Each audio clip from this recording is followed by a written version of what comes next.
está fazendo fake news. Bom, sem mais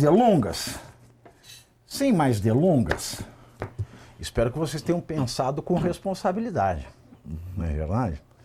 Que, afinal de contas, nós vamos começar esse programa, Eduardo e Holliday, com essa primeira parte dedicada às duas madrastas mais famosas do Brasil. Janja, Rosângela Lula da Silva e Michele Bolsonaro. Então, a primeira parte desse programa é dedicada, então, às madrastas. E vamos começar, então, com a madrasta que está no poder.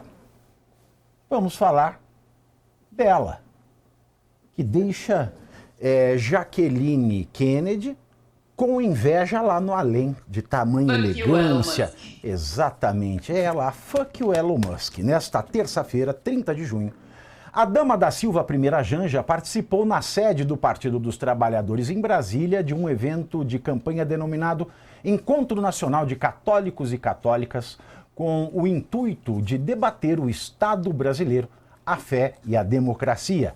A agenda dá continuidade ao Encontro Nacional de Evangélicos do PT que aconteceu no ano passado.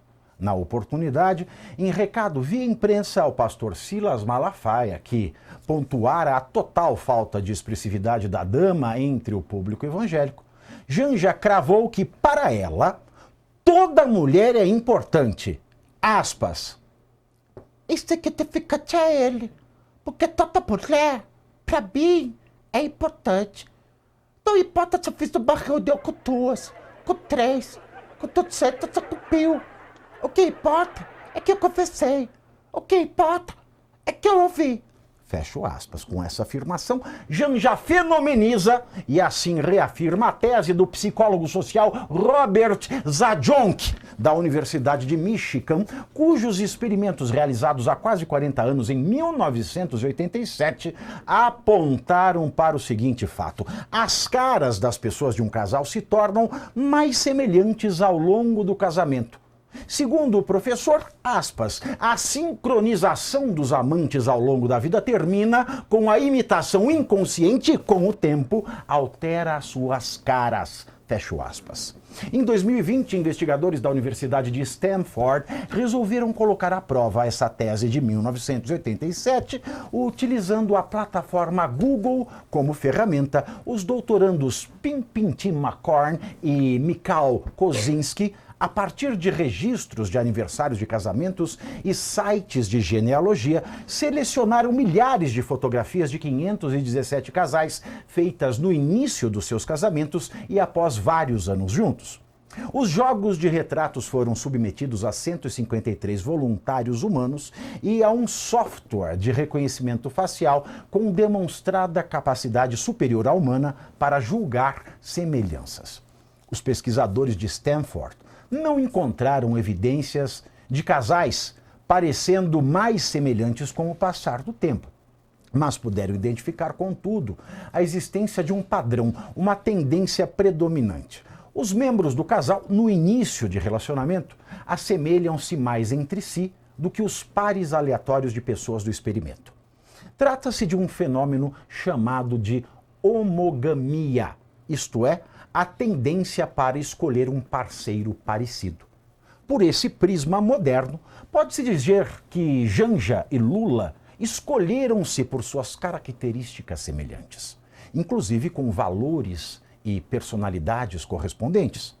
Pela antiga ótica da Universidade de Michigan, parece que Janja vem adquirindo as mesmas feições do marido, de maneira que cada dia mais aparenta a cara de pau de Lula.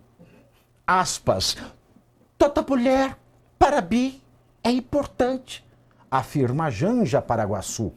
No entanto, na quinta-feira passada, dia 25 de junho, uma deputada estadual do Rio Grande do Norte, a petista Divaneide Basílio, foi agredida por um agente da Polícia Federal que fazia a segurança de um evento chamado Ato das Mulheres, realizado em Natal para debater, pasmem, o combate à violência contra as mulheres. A agressão se deu após o encerramento do seminário intitulado Mulheres do time de Lula pelo fim da violência. Segundo o diretório petista local, Divaneide, acompanhada de uma criança, foi atingida quando uma porta foi fechada de forma brusca em meio ao empurra-empurra. Felizmente, diz o diretório, não houve ferimentos graves. Ainda em suas redes sociais, o PT de Natal afirmou que a primeira-dama, assim que foi informada, prontamente repudiou o ocorrido e afastou o agente dos eventos seguintes.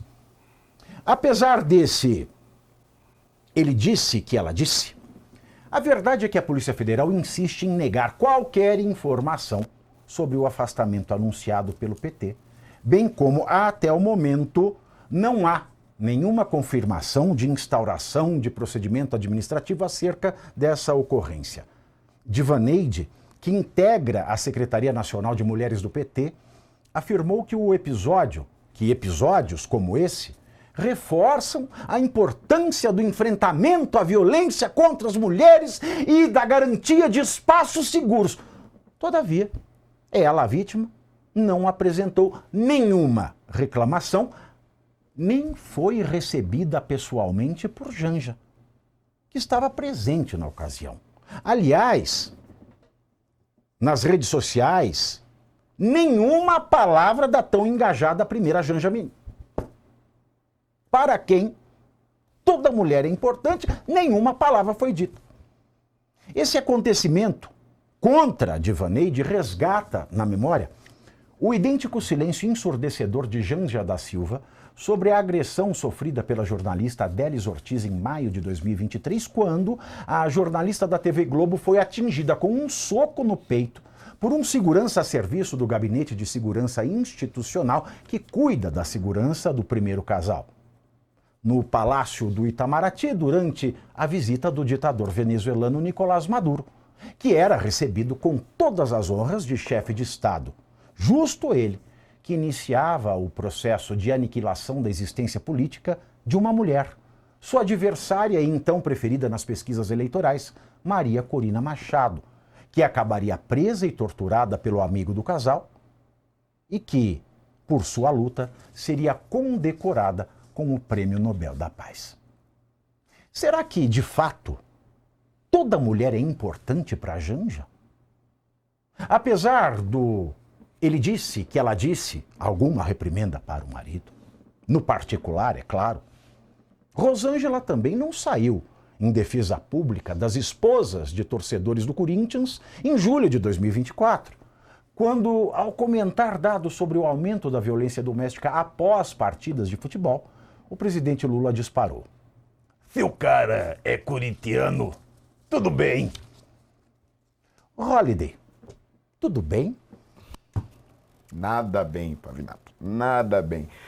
Bom, nós tivemos aí mais uma demonstração de como o discurso petista é simplesmente vazio. Só que realmente, assim, me impressiona.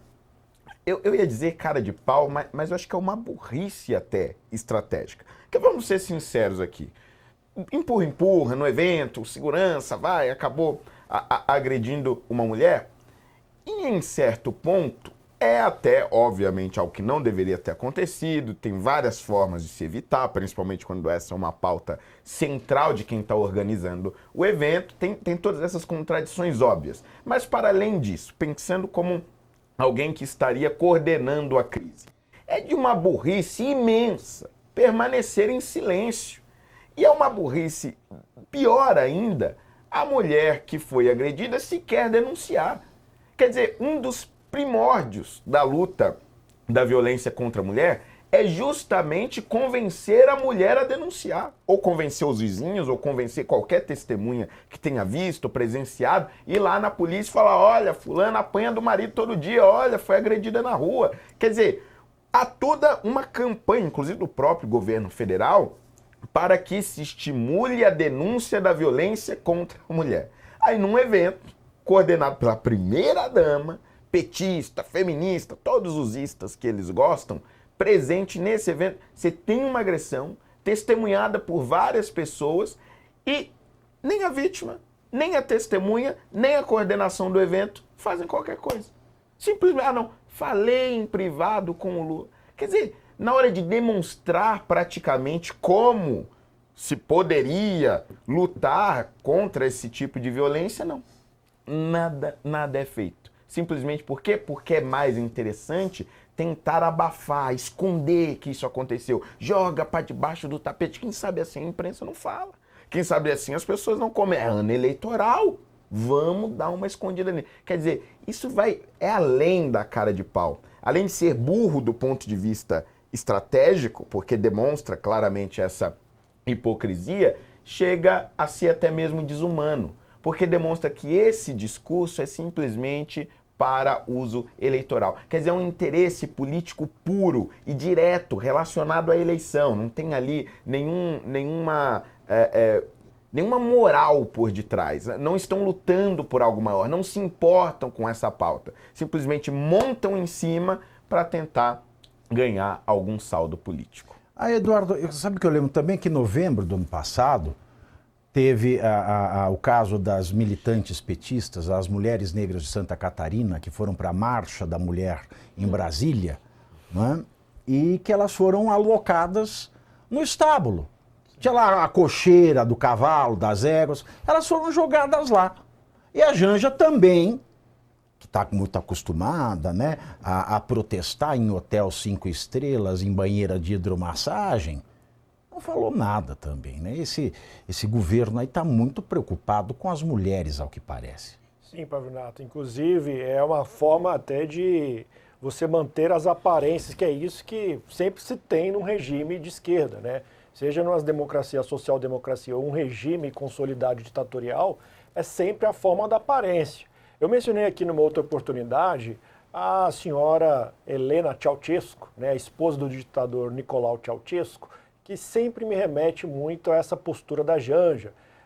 Eu estou falando agora aqui da Helena Ceausescu, para você em casa não confundir. Helena Ceausescu era iletrada, mas tinha doutorado, honoris causa, né? Então ela foi chefiar o setor de ciência do governo da Romênia durante a ditadura, obviamente, do marido dela. Então teve essa estrutura, ao mesmo tempo que vem a aparência. Olha, você não pode formalizar uma denúncia, porque senão vai acabar refutando, né? Quem nós, né, vinculado a nós, marxistas, poxa, a gente não pode ficar vinculado com uma agressão a uma mulher.